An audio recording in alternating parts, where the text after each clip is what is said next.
Hey dudes, this video is very exciting because we'll be learning our first suffix. So remember that suffixes are a kind of affix that come after a base word. When we start doing the morphemic analysis of words, we highlight suffixes in blue.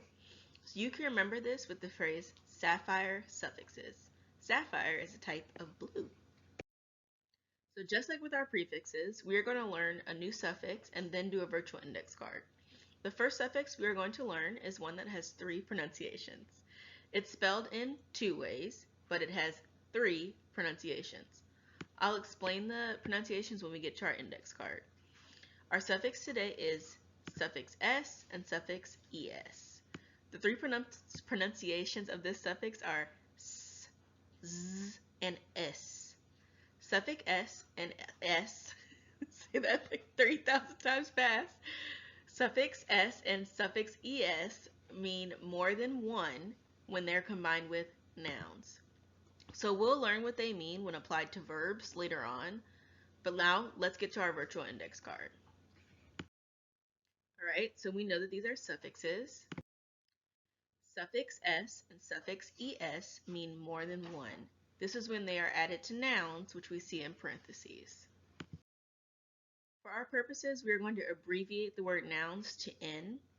So here are some words that I thought of that show all the three pronunciations of our suffixes.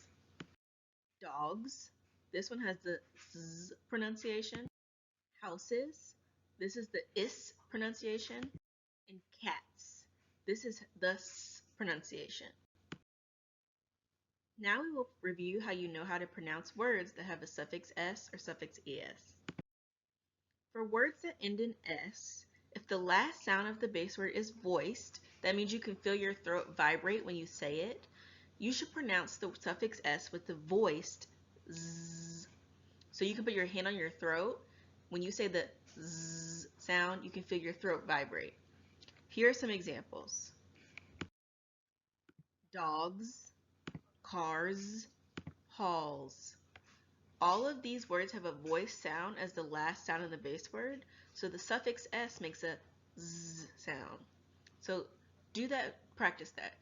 G, r, l.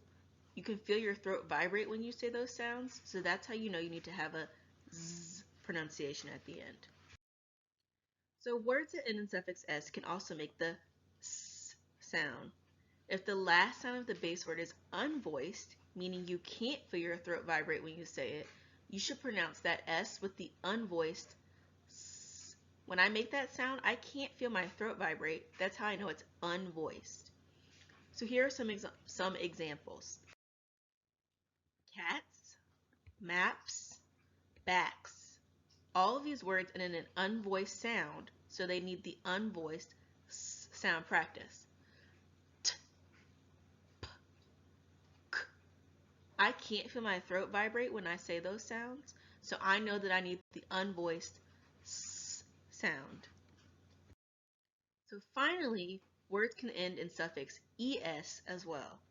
If the base word ends in z, s, x, sh, or ch, you will add the suffix es and it will be pronounced like is.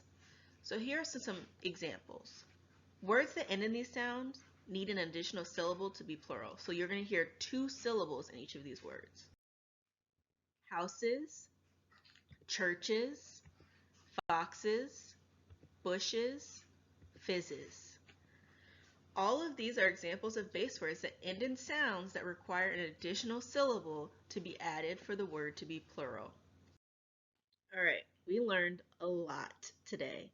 We will practice morphemic analysis with suffix s and suffix es in the next video. See you later.